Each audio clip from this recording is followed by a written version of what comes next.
반갑습니다. 함께 말씀을 써내려가며 은혜를 나누는 시간입니다. 성경을 쓰다가 시작한 지 오늘로 4일째인데요. 어떠세요? 성경을 쓰다는 성경 전체의 맥락을 잡기 위한 구성으로 이루어져 있죠.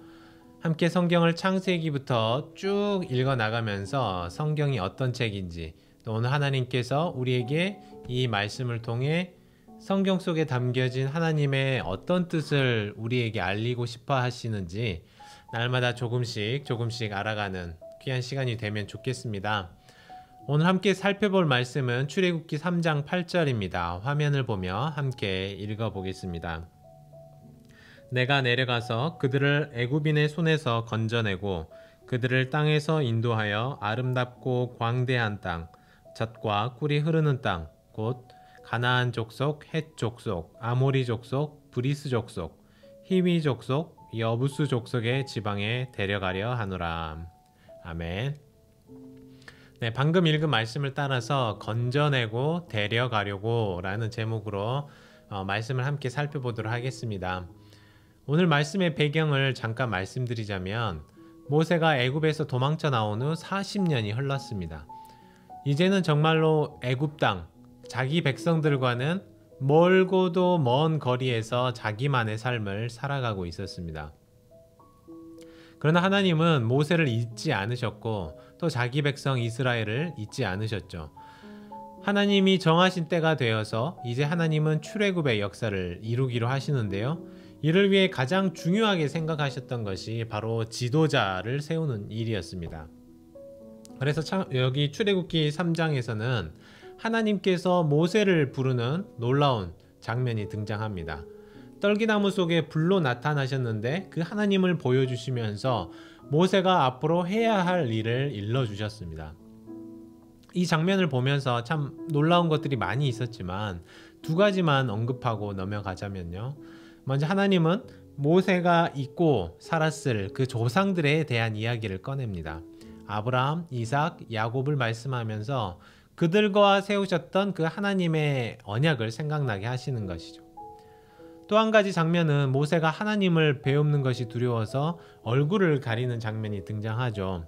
추후에 시내산에서 십계명과 여러 율법들을 받을 때에 모세가 하나님의 영광으로 충만해져서 얼굴에서 광채가 빛나던 그 모세의 나중의 모습과 비교해 보는 것도 재미있을 것 같습니다.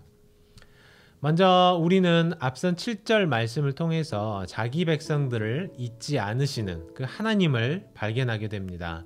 제가 7절을 먼저 잠깐 읽어드리면요. 여호와께서 이르시되 내가 애굽에 있는 내 백성의 고통을 분명히 보고 그들이 그들의 감독자로 말미암아 부르짖음을 듣고 그 근심을 알고 라고 되어 있습니다. 여기 7절을 보면 하나님이 자기 백성들을 전혀 잊지 않고 계셨습니다. 모세처럼 까맣게 잊고 살다가 자기 삶을 살다가 불현듯 맞다 이스라엘 백성들 하지 않으셨어요. 여기 보시면 하나님이 백성들의 고통도 보았고 부르짖는 소리도 들었고 근심도 알았다고 말씀하시죠.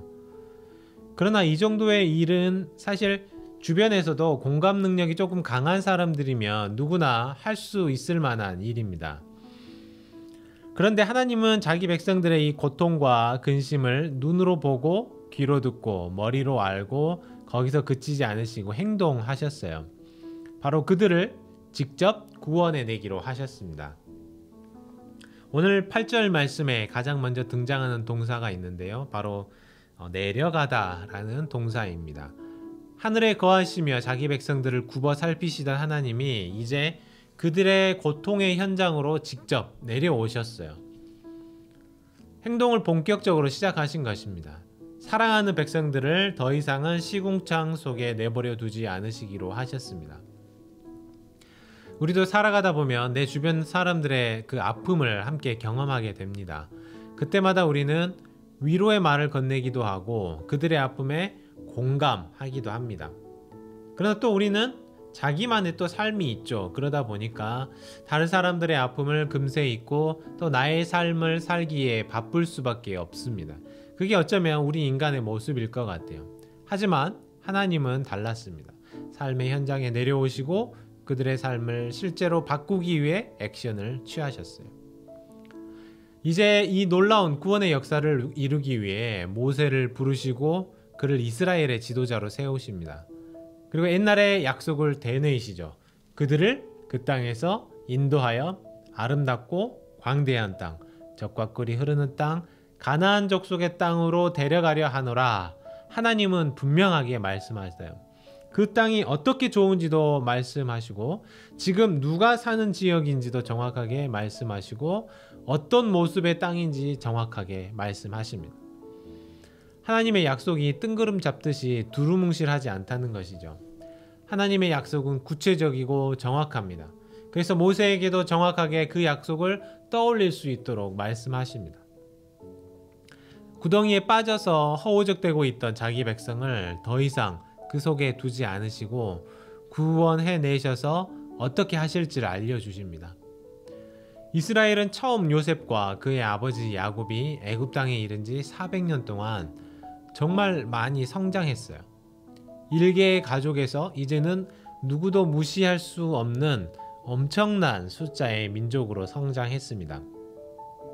하지만 지금 이스라엘의 현재 모습은 덩치만 커졌지 내실이라고는 전혀 없는 그런 모습이었어요. 그들은 단지 애굽의 노동력을 제공해주는 자들에 불과했습니다. 물론 그 안에서도 그들이 누리는 삶을 살았겠지만 평생 애굽을 위해 살아야 하는 것이 그들에게 주어진 삶이었습니다. 하나님을 예배하고 또 그분이 주신 약속을 서로 묵상하고 나누며 살아야 했지만 그럴 수 없었어요. 단을 쌓고 제물을 바치며 하나님께 예배를 올려드려야 했지만 그것도 어려운 일이었습니다. 마땅히 살아야 했을 삶을 살지 못하고 있던 것이 바로 지금 이스라엘의 모습이었습니다. 그래서 하나님은 그들을 건져내기로 하셨어요. 그들이 다시 하나님과 약속을 주고받는 사이가 되도록 제자리로 돌리고 싶어 하셨습니다.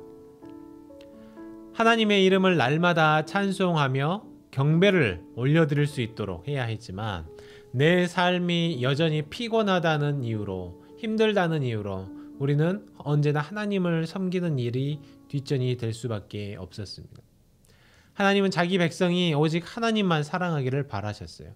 그래서 그들의 아픔을 돌아보시고 그들에게 내려가셔서 애굽의 손에서 건져내신 것입니다. 하나님은 오늘도 자기 백성들의 삶을 돌아보고 계십니다. 시궁창 같은 곳에서 죽어가는 자들은 없는지 돌아보시고 그들을 구원해 내십니다. 먼저 이런 하나님을 생각하면서 나를 구원하신 하나님께 감사의 기도를 올려드리시면 좋겠습니다.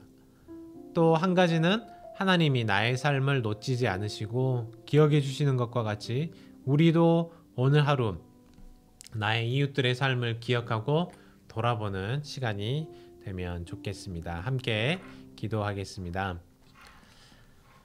사랑과 자비가 풍성하신 하나님 감사합니다. 자기 백성을 잊지 않으시고 건져내기로 하신 하나님, 나의 삶을 시궁창 같은 곳에서 이끌어내시고 위로와 평안을 주신 것을 감사를 드립니다. 하나님, 내가 받은 그 구원의 사랑을 기억하며 또 나의 사랑하는 이웃들과 또 함께하는 많은 사람들에게 그 사랑을 베풀어 줄 수 있는 오늘 하루가 되게 하여 주시옵소서. 이 모든 말씀 우리를 구원하신 예수 그리스도의 이름으로 간절히 기도하옵나이다. 아멘. 계속해서 개인적인 기도 제목 가지고 기도하시길 바랍니다.